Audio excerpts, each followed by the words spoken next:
Hello అండి. Machine కుట్టుకుంటే దేనికో దానికి డబ్బులు అవసరానికి వస్తాయి.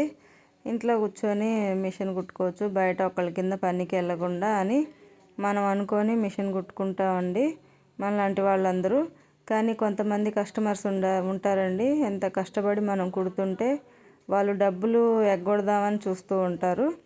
నాకు ఈ మధ్యనే ఒక కస్టమర్ వచ్చి కుట్టించుకున్నారండి. కుట్టించుకొని 2 శారీస్ కుట్టించుకొని డబ్బులు ఇవ్వకుండా, ఇంకొక శారీ ఉంది నా దగ్గర, డబ్బులు ఇవ్వకుండా 2 చీరలు తీసుకొని వెళ్ళిపోయింది. ఇన్ని రోజులైందా, ఒక నెల అయింది కుట్టించుకొని కూడా, ఇన్ని రోజులైనా కూడా ఆ డబ్బులు ఇవ్వలేదు. ఇప్పుడు ఈ చీర ఒకటి ఉందిగా నా దగ్గర, సరే చీర తీసుకెళ్ళడానికైనా వస్తారుగా, అప్పుడు అడుగుదాం తీసుకుందాంలే అని నేను అనుకున్నా.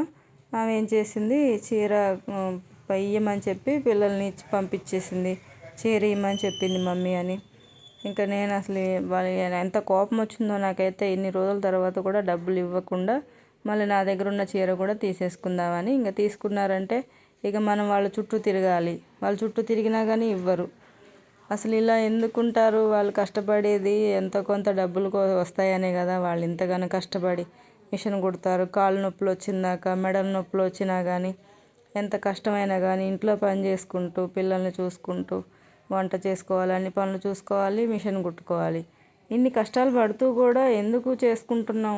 దేనికొక దానికి అవసరానికి వస్తాయి, మన ఖర్చులకు మనకైనా వస్తాయి, ఇంటికి కిరాయికైనా వస్తాయి, దేనికొక అవసరానికి వస్తాయనేగా కష్టపడేది.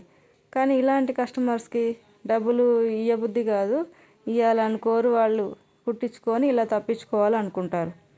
నేను ఇంకా చెప్పేశాను అసలు ఆవిడకి, ఇంకా నేనైతే కుట్టను, ముందు కుట్టిన బ్లౌజులకి డబ్బులు ఇస్తేనే ఈ శారీ కూడా ఇస్తాను, లేదంటే ఇవ్వనని చెప్పేశాను. నేను అసలు ముందే ఆ 2 బ్లౌజులకి శారీస్కి కూడా డబ్బులు తీసుకోవాల్సింది. సరే ఒక శారీ ఉంది కదా నా దగ్గర అన్నట్టుగా ఇంత టెన్షన్ తీసుకోకుండా ఉండడమే పొరపాటైంది. అలా కుట్టకూడదు, ఎప్పటికప్పుడు తీసుకోవాల్సింది.